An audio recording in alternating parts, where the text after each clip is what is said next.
La caisse classique que certains ont convertie avec du granulé, ça c'est la première chose que j'avais faite pour les habitués. Ça c'est les mêmes caisses que vous, fermées, celles-là ils les aiment pas du tout.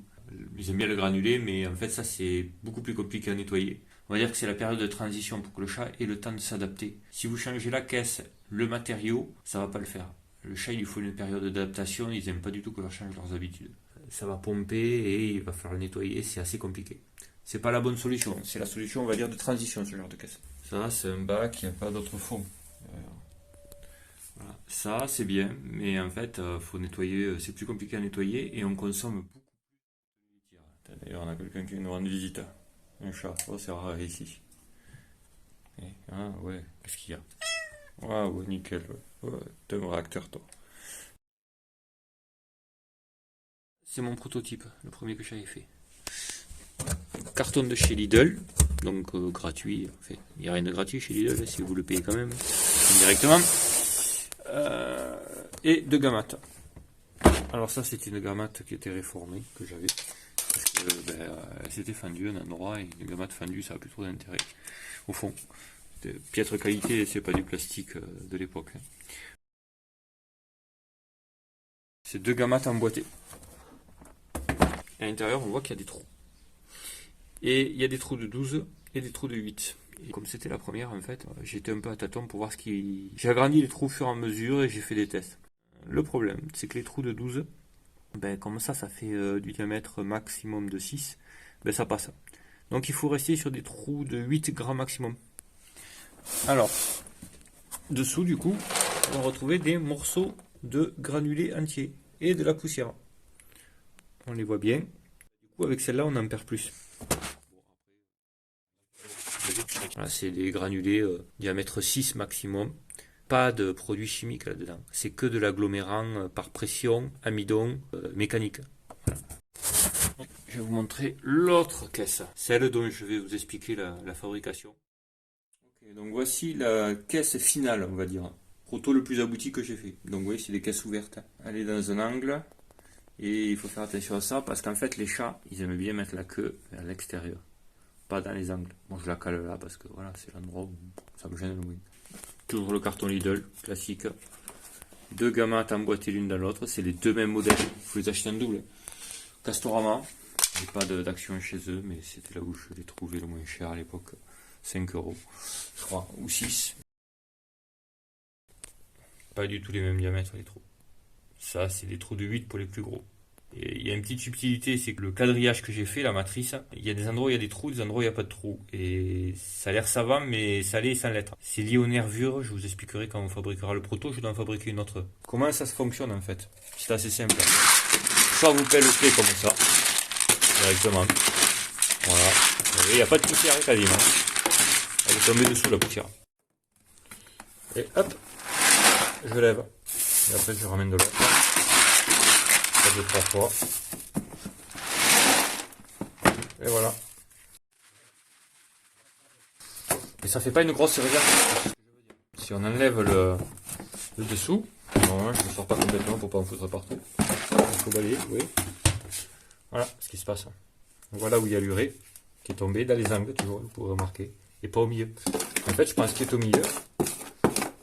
Je le mets sur l'urée. Voilà. Je gratte le fond. Ça, faut pas le laisser longtemps parce que c'est ça qui va cuire en fait. Vous voyez. Et au fur et à mesure, bon là on fait un peu une petite odeur, mais c'est rien de comparable à ce que peut sentir l'urine de chat en général. Donc l'urée est tout de suite absorbée par la poussière. Voilà. Et après, vous avez quasiment que de la poussière à la sortie. Bon, je vous dirais pas qu'il n'y a pas un copeau ou deux qui passe de temps en temps. Surtout avec l'autre litière, la première que j'avais fait, où le diamètre était trop important. Donc voilà, petite, avec les petits diamètres à 8, là, c'est bon. C'est parfait.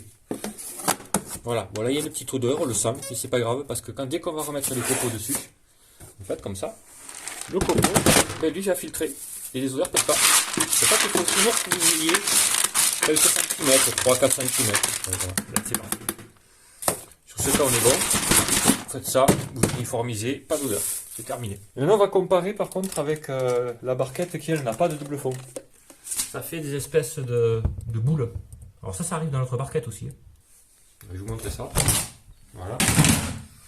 Voilà ce qui se passe. Les copeaux se mettent à gonfler, se désagrègent au contact de l'humidité. Et c'est ça qui empêche d'avoir l'odeur. Vous consommez beaucoup plus de granulés là, ici. C'est pas du tout la même sauce. Là, on va enlever ça.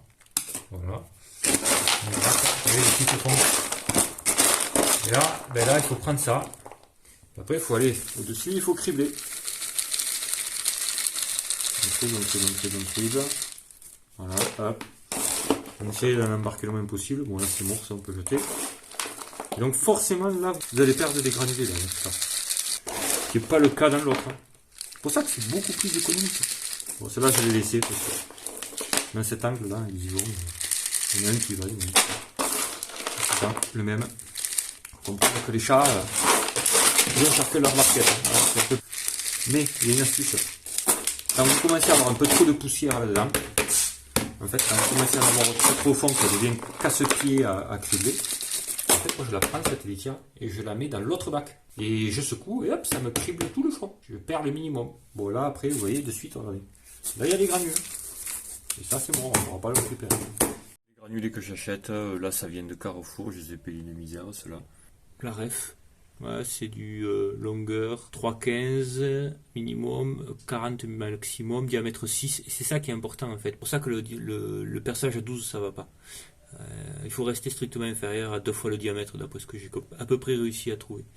Voilà, il y a le taux d'humidité, etc. Et après, vous pouvez regarder, il n'y a rien de... Voilà, c'est des granulés bois classiques. Il n'y a rien de spécial. Voilà. Je vais montrer le paquet après dedans. Le pouvoir calorifique. Ça n'a pas trop d'intérêt pour d'autres trucs. Est-ce qu'il y a d'autres choses? Bon, voilà. Non, il n'y a rien d'autre. Et après, c'est des produits naturels. Il n'y a pas de lien composite, chimique.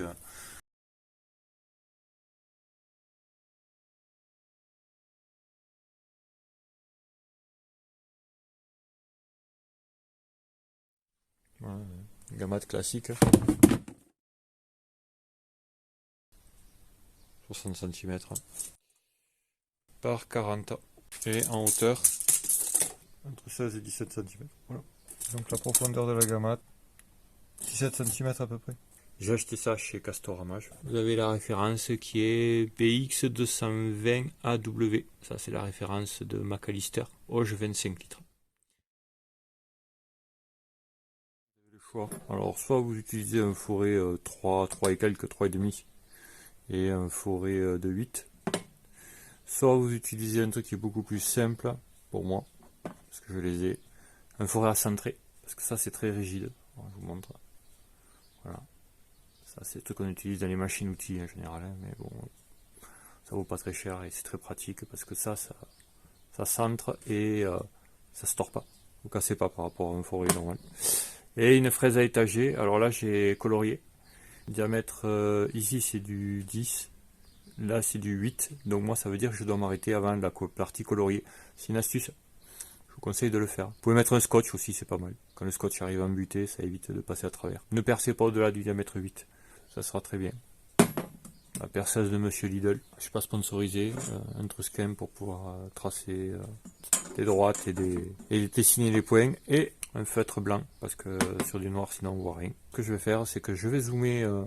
Puis après, je vais me contenter de tracer une matrice et ne pas percer dans les nervures. Ça, faut pas le percer. Si vous percez ça, la gamate, elle va s'affaisser quand le chat va monter dedans. Il va falloir faire en fait une matrice et faire des trous partout. Mais pas ici, pas sur les bords. Parce que ça contribue à la rigidification de la gamate. Ici. Là, vous avez le droit. Ça, vous pouvez, c'est un téton d'injection, donc c'est rien. Ici, ici, ici. Donc au départ, je vais me contenter juste de tracer la ligne médiane. Hein. C'est approximatif. Je fais pas de la précision. Hein. Je fais pas de la mécanique de précision. Ce genre de feutre, il a cet avantage. C'est qu'on voit bien ce qu'on fait. Voilà. Là, vous avez la partie de la moitié. Et en fait, faites des moitiés de moitié. Oui. Pas la peine de faire sur les nervures. Après, ben, vous mesurez pour voir à peu près combien votre moitié. 21 ici. Voilà, 21 par là. On va prendre la moitié de 21. La moitié de 20 c'est 10, la moitié de 21 c'est 10 et demi. Hop, on va dire ça 10 et demi. Alors on se met à peu près du bord là, voilà, comme ça. On fera à peu près le même truc. 10 et demi. 10,5. Voilà. On va prendre un truc. Et on va faire ça en matrice.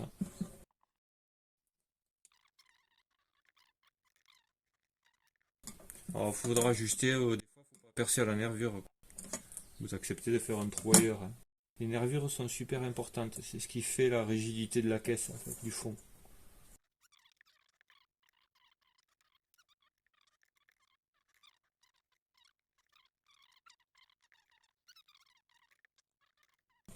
Voilà, faut qu'il y ait assez de trous et qu'il n'y en ait pas trop non plus. C'est le trop et le peu, ça gâte le jeu. On est à peu près bon, ça fait une belle matrice. L'idée, c'est de partir, de faire une moitié. Parce qu'en fait, si vous vautrez, bah, vous n'aurez pas tout à effacer. Puis moi, là, le problème, c'est que je peux pas travailler de l'autre côté. Je suis obligé de travailler de ce côté pour que vous puissiez voir ce que je fais. Je suis à peu près satisfait de ce que ça a fait. Je vais finir le reste. Je suis obligé de percer. Parce que sinon, je peux pas travailler.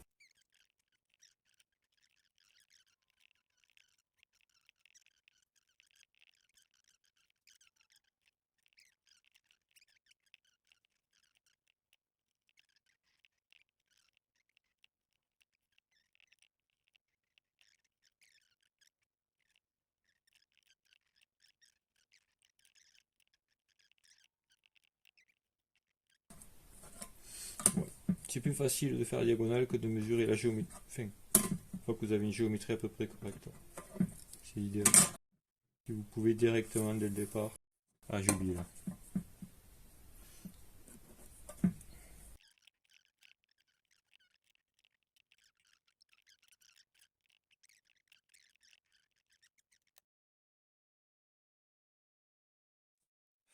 Parkside, batterie, base 2 ampères. Voilà, on prend une au hasard. Là au milieu, vous pouvez percer par exemple. Vitesse perçage. Le premier trou est toujours dur à percer parce que c'est le kick et tout de l'extrusion. J'aime pas trop ces trucs-là, je vous cache pas. Je vous montre parce que vous aurez probablement que ça. Faut pas appuyer comme un bourrin parce que vous risquez d'enfoncer, de fendre le plastique. Faut la laisser descendre et prendre un fourré qui soit affûté parce que c'est pas terrible. On fait notre matrice. Moi je vous ai montré quelques-uns mais après je vais pas faire avec ça. Par contre, là où il faudra jamais percer c'est là. C'est sur ces nervures. Là c'est hors de question. Après, une fois que vous aurez percé tous les petits trous, vous percerez avec ça. Diamètre 8, pas plus. Jamais au-delà de diamètre 8. Mais, comme moi je suis feignant, je vais plutôt faire avec ça. Ça, c'est beaucoup mieux pour faire des trous. Ça va faire des trous, vous voyez, de ce style. Et ça, quand on fout le fourré, après, direct, ça attrape le fourré bien directement centré, il descend. Alors, voilà. Voyez, de suite, rien à voir. Je vous déconseille d'utiliser un poinçon à centrer au départ. Les poinçons à centrer qu'on utilise en méca pour le métal pour faire un premier petit avant-trou pour que le fourré glisse pas, pour pas qu'il parte en glissant. Or ça c'est auto-lubrifiant, donc ça glisse, c'est infernal. Ce que je vais faire, c'est que je vais passer sur un fourré beaucoup plus petit. On va se faire tous les trous aux avant-trous avec du 2 mm. Et vous allez voir pourquoi. Plus le trou... Voilà, ça part comme dans du beurre, vous n'avez pas à forcer. Et ça va vous faire tous les avant-trous. Là vous voyez, ça fait peut-être un peu près des fois, il faut vérifier au départ. Et on va pas rester finalement sur le quadrillage le plus dense. On va rester sur je pense de 2 par 3. C'est beaucoup plus pratique. Ça vient du fait que le plastique est plus dur que ce qu'on pense et qu'en fait, dessous c'est pas appuyé. Et donc comme c'est pas appuyé, on peut pas forcer comme une mule.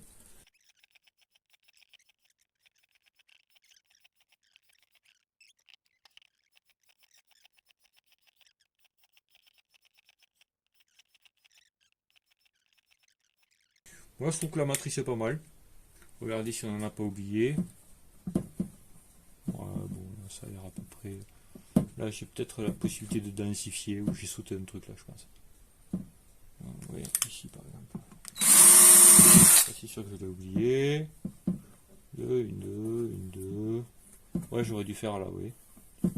Et pas là-bas. Ça, c'est pas bien grave. Bon, on va prendre la fraise à étager, c'est ce que je vous disais. On va pas percer là où c'est noir, donc on reste en diamètre 8. Donc là, comme il y en avait un peu de plus, c'est facile. Ça va très vite. Normalement. Vous avez compris le principe. Diamètre 8. Vous en prenez une qui soit neuve.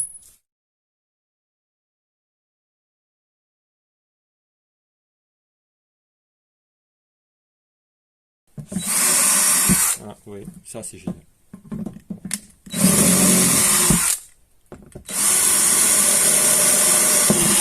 Voilà. Oui. Et là, même si je plonge, c'est du diamètre 8, donc c'est parfait. Vous avez compris pourquoi l'avant-trou il est important? Parce qu'en fait, il vous permet de vous centrer, sinon ça glisserait.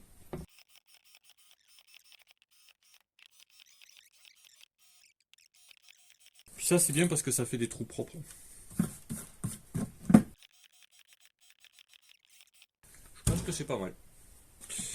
C'est pas mal comme densité. On va mettre les copeaux, on peut en avoir partout. Voilà ce que ça donne. Hein. Si vous trouvez qu'il n'y a pas assez de trous, vous augmentez la densité. Voilà. Et pas sur les nervures, là on la voit la nervure. Hein.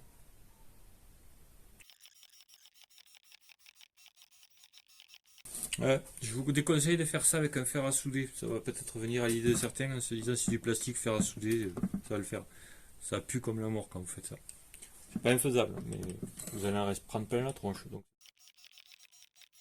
Vous avez vu? Là je l'ai décalé par rapport à la nervure. Je voulais pas le faire pile poil là, ça allait bouffer la nervure. Pareil pour celui-là. Ça glisse, c'est ce que je vais vous expliquer. C'est la galère. Dès qu'on n'a pas un avant-trou, c'est infernal. Sur le plastique, c'est auto-lubrifiant. Donc, voilà, tac. Là, par exemple, j'ai oublié de faire celui-là.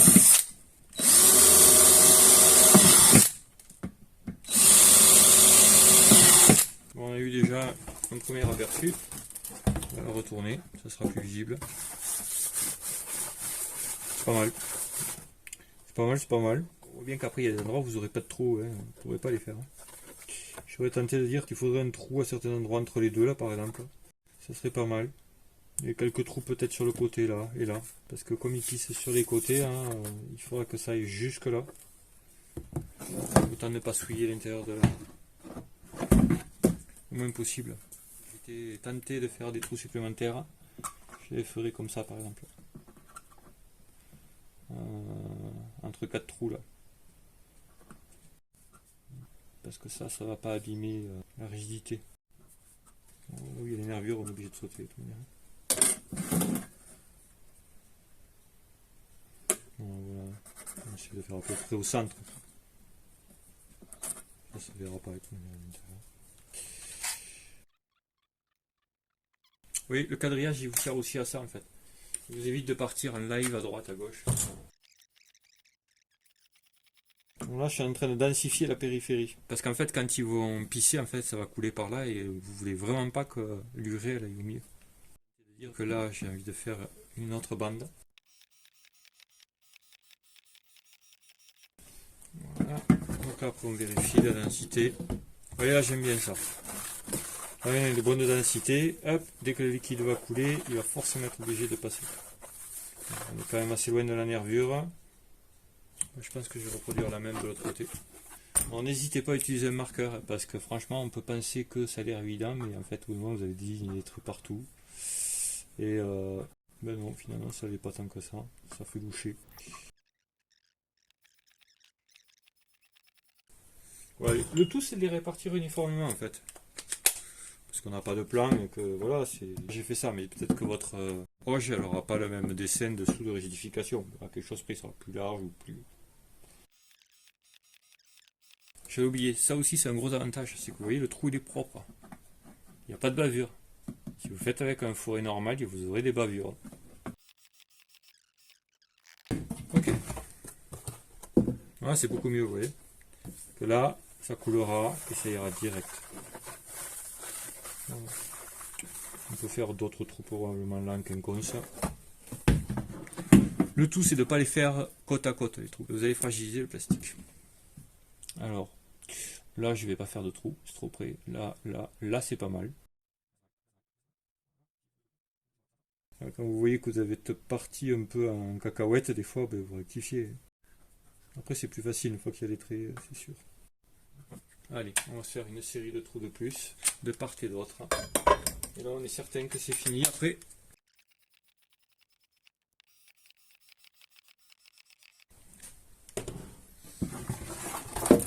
allez, là, ça me plaît. La densité, elle est bonne. C'est ça, c'est comme ça. Idéal. Là, ça va couler, ça va prendre direct tous les trous, ça n'arrivera pas au milieu. Les chachas font rarement pipi au milieu. Allez, on fait l'autre côté.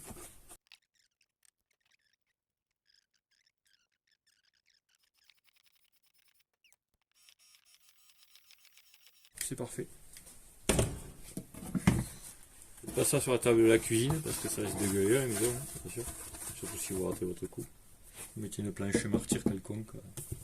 Voilà. Vous voyez l'intérieur, il faut que ce soit parfaitement lisse. Voilà. L'intérieur il est totalement lisse avec ce système d'outils. Il n'y a pas de bavure, il n'y a rien. Oh bah tiens, j'ai oublié quelques trous je crois. Vous voyez à l'envers, on s'aperçoit que des fois on a quelques oublis. Ah, celui-là on ne va pas le refaire. Ah, celui-là. Voilà. Un ratage.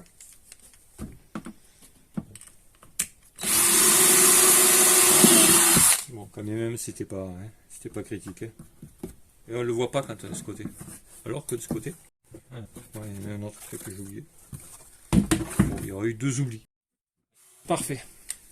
Alors j'ai gardé celle-ci, qui avait dû servir d'ailleurs. On emboîte les deux. C'est tout ce qu'il y a à faire. Certains surélèvent un peu comme ça. Ça peut être pas mal de mettre un tout petit truc qui cale dessous. Sachant que je nettoie tous les jours, je me suis dit c'était pas grave. J'avais pensé à mettre un rehausseur, une cale. Sauf qu'après ça porte pas aussi bien le poids l'un sur l'autre. Si vous avez l'occasion de faire ça, je vous conseille de mettre du mousse. Voilà, un truc polyuréthane ou mousse là, qui absorbera et fera joint si vous devez surélever. Comme ça vous n'avez pas d'odeur.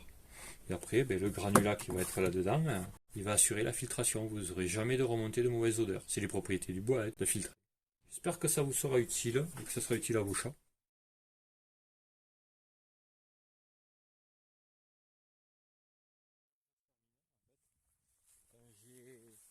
Voilà où ça se termine en fait. Quand j'ai des granulés, ben, ça finit au pied des arbres. Tout simplement. Ça leur sert d'engrais. C'est avec ça que je fais pousser mes... Tout simplement. Je suis là pour m'accompagner. Comment ça se passe? On fait simple. On prend le seau. Et puis on prend un arbre qui en a eu un peu moins que les autres. On répartit au fur et à mesure. Voilà. Ça, ce sera la dose de l'arbre. Il est tranquille pendant un bon trimestre. Là. Parti comme on est. Et ça va être absorbé après. Ça leur permet de pousser plus vite. Ça remplace le blanc-bleu en fait. Voilà. C'est aussi simple que ça. Et comme moi j'ai pas mal de haies que j'ai plantées et que je continue à planter. Bon, après en ville c'est plus compliqué, mais en campagne c'est simple. Il suffit de mettre au pied de ces arbres et de ces... Voilà. J'espère que ça vous sera utile.